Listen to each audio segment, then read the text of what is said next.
अनेक जणांचे पाय दुखत असतात किंवा गुडघेदुखी असते, व्हेरिकोज वेन्सचा त्रास असतो, सायटिका पेन असतो किंवा लोअर बॅक पेन असतं.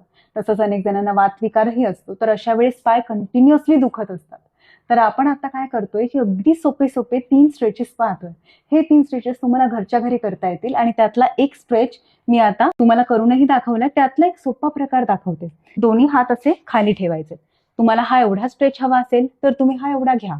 त्यानंतर तो तुम्हाला वाढवायचा असेल, तुमच्या काफच्या मागून वाढवायचा आहे, तुमच्या हामस्ट्रिंगला स्ट्रेच यायला पाहिजे, तर तुम्ही दोन्ही हात असे घ्या. एल्बोवरती होते ते मी आता पाम्सवर घेते. 1, 2, बास. थोडासा स्ट्रेच माझा वाढलेला आहे. आता मी हळूहळू हात सरळ करते. जसे जसे मी माझे हात सरळ करते तसा माझ्या पायाचा स्ट्रेच आणखीनच वाढत चाललेला आहे. आणि इथे सगळं माझ्या हातांमध्ये आहे की आपण स्ट्रेच किती वाढवायचा आहे, किती कमी करायचा आहे किंवा आपल्या पायाला किती स्ट्रेचची गरज आहे. आता मला इथे अजून स्ट्रेच वाढवायचं असेल तर मी काय करणार, माझे दोन्ही हात उलटे करणार, मागच्या दिशेने हातांची बोटं घेणार.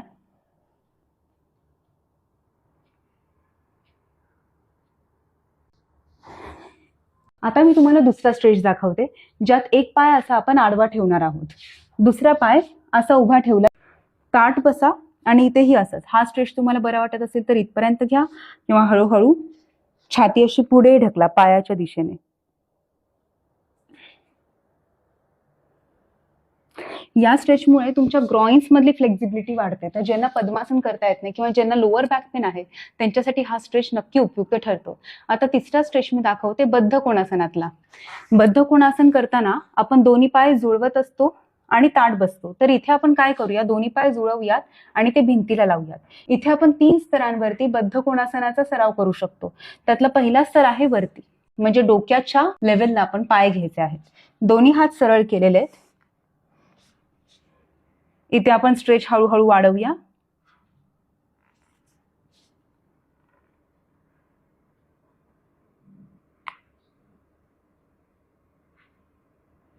आता मला पूर्णपणे इनर थाईज मधून आणि मागून स्ट्रेच आहे, ज्यामुळे माझे पाय मोकळे होतात. ज्यांना पायांची अनेक त्रुटी किंवा व्यंग असतील तर ती नाहीशी करण्यासाठी सुद्धा आपल्याला या स्ट्रेचेसचा उपयोग होईल. आपल्या जॉईंट्स मध्ये पेन असेल तर तोही आपल्याला या स्ट्रेचेसने घालवता येतो. आता आपण छातीच्या लेवलला पाय घेऊयात आणि हळूहळू छाती पायांना लावण्याचा प्रयत्न करूया.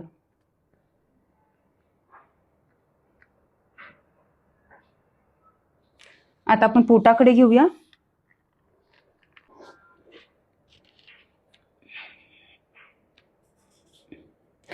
हा स्ट्रेच वाढवायचा कसा ते तुम्हाला समजलं ना, की मग तुम्हाला सराव खूप चांगला करता येईल. जसं सुरुवातीला एल्बोज वरती, सगळ्या स्ट्रेचेस मध्ये लक्षात ठेवा, आता आपण पाहिलेल्या प्रत्येक स्ट्रेच मध्ये पहिले एल्बो, त्यानंतर दोन्ही हात असे आणि त्यानंतर हात हळूहळू सरळ करत जायचे. सरळ केल्यानंतर अजून स्ट्रेच वाढवायचे तर हात पुढे घ्यायचे.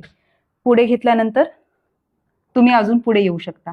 एवढ्या आल्यानंतर आणखीन तुम्हाला प्रोग्रेस करायचे तर हात उलटे करायचे. आता बघा, हातांची बोटं मागे घेतली, अजून पुढे ढकलता येईल. अजून चौथी स्टेप मी सांगते तुम्हाला, हातांची बोटं अशी घ्यायची म्हणजे तुम्हाला जमिनीला ढकलता येणार.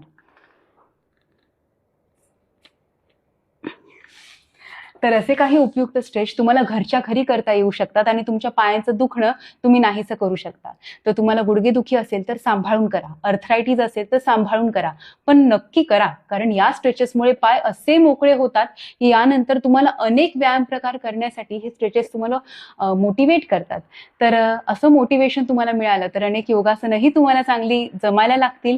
तुम्ही रोज चालू शकता, सूर्यनमस्कार करू शकता, कारण पायांचं जडत्व एकदा गेलं हे स्ट्रेचेस करून, रक्ताभिसरण सुधारलं की पाय मोकळे वाटतात आणि पायांचं दुखणं नाहीसं झालं की खाली बसणं, उठणं किंवा अनेक काळ मांडी घालून बसणं हे आपल्याला सोयीस्कर जातं.